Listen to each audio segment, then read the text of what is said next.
I'm just someone who loves to cook and dreams of sharing it with the world. No fancy kitchen, no big crew, just simple food from the heart. If this made it to your feed, maybe you're meant to be part of this journey. Please consider subscribing.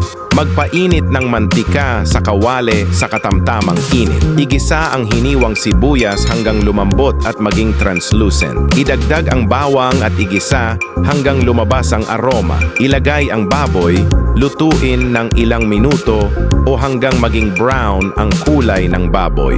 Ibuhos ang oyster sauce o toyo. Magdagdag ng powder na paminta. Ibuhos ang katas ng kalamansi. Maglagay ng 1/4 cube at magdagdag ng tubig, sapat para lubusang mapalubog ito. Pagkatapos ay takpan. Pakuluan sa mahinang apoy sa loob ng 30 to 45 minutes. o hanggang lumambot ang baboy.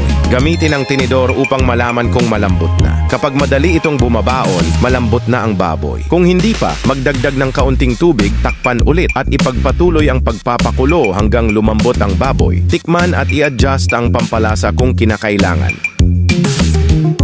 Add sugar if you prefer a slightly sweet sauce. Magdagdag ng MSG, optional. Pakuluan pa ng ilang minuto upang magsama-sama ang mga lasa. Ilipat sa isang serving plate at ihain kasama ng mainit na kanin.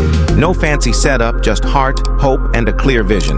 If you liked what you saw, a simple subscribe would mean a lot.